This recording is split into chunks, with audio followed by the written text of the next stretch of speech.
En enero de 1953, un grupo de búsqueda recorrió kilómetros de selva ecuatoriana a pie y en canoa para llegar al lugar de un asesinato.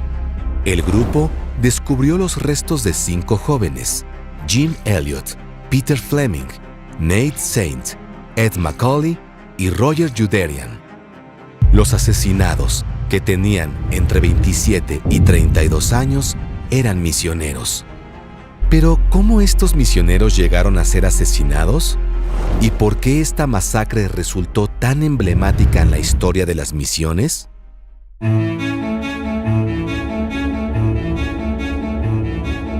La idea de viajar a Ecuador empezó con Elliot, Macaulay y Fleming, que se conocían de su época como estudiantes de Wheaton College. En sus conversaciones, hablaban sobre la posibilidad de establecer un contacto evangelístico con un grupo indígena aislado y hostil de Ecuador, conocido como Aucas. En 1952, Jim y su amigo Peter Fleming se embarcaron en un viaje hasta Guayaquil. Luego pasaron 6 meses en Quito para mejorar su español, antes de viajar al interior para establecer su base misionera en Shandia, en medio de la selva. Durante ese mismo año, Macaulay llegó a Quito y al año siguiente se había unido a sus 2 compañeros en la jungla. Por otra parte, el piloto de la Segunda Guerra Mundial, Nate Saint, se había unido a la MAF para servir a los equipos misioneros de la selva ecuatoriana. Estando en esta labor, Saint conoció a Roger Youderian, otro misionero norteamericano. Youderian quería regresar a los Estados Unidos, pero Saint, que previamente había conocido a Elliot, Macaulay y Fleming y a su plan, le propuso a Youderian que se quedara y se uniera al proyecto. A finales de 1955, unos 500 guaraníes vivían en la selva. Se desplazaban con frecuencia, por lo que resultaba difícil localizarlos. Muchos forasteros los evitaban, ya que eran muy violentos. Pero en septiembre de 1955, cuando Saint y Fleming divisaron entre la selva varios claros guaraní, creyeron que podrían establecer un contacto pacífico en tierra. Entre octubre y diciembre, el grupo realizó 13 vuelos sobre los claros guaraní. Pronto, Saint ya estaba intercambiando regalos con los aborígenes. Durante estos intercambios, los misioneros gritaban frases cuidadosamente elegidas en la lengua guaraní que habían aprendido de Dayuma, una joven guaraní que había escapado de la violencia tribal. Debido a la aparente apertura de los guaraní, los misioneros decidieron planear un contacto pacífico.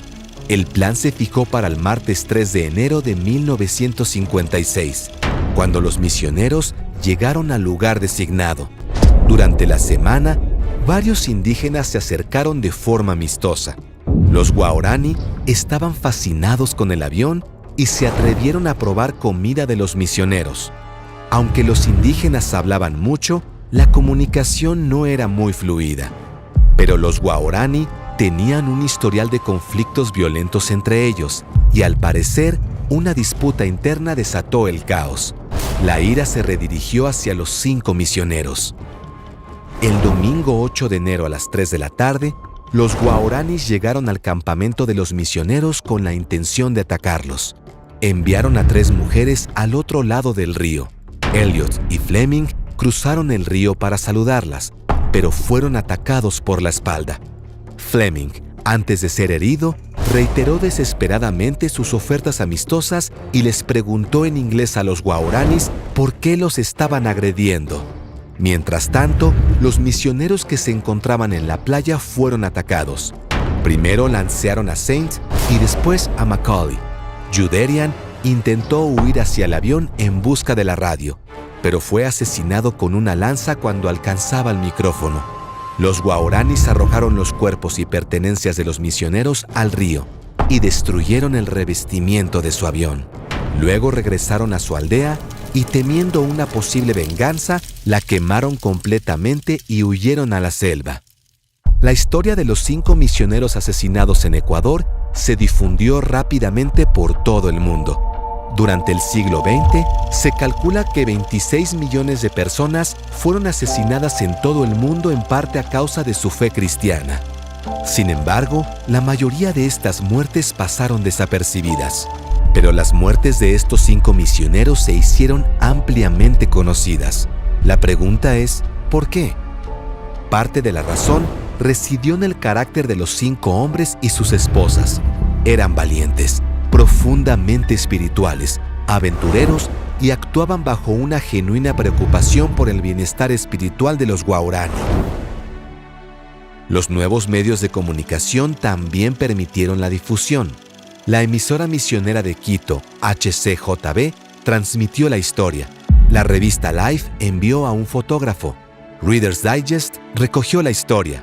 Y el libro de Elizabeth Elliot, La viuda de Jim, Portales de Esplendor, se convirtió en un éxito. Los artículos de las revistas destacaron el compromiso de las esposas, ya que 4 de ellas se quedaron para continuar su servicio misionero. Sin embargo, ¿qué ocurrió con los Guaraní después de la tragedia?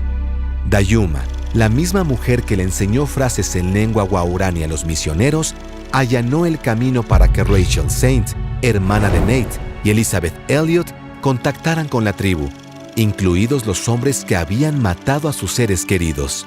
El hecho de que estas mujeres quisieran contactarlos resultaba extraño para los aborígenes, ya que en la cultura guaraní, Rachel y Elizabeth deberían haber buscado venganza.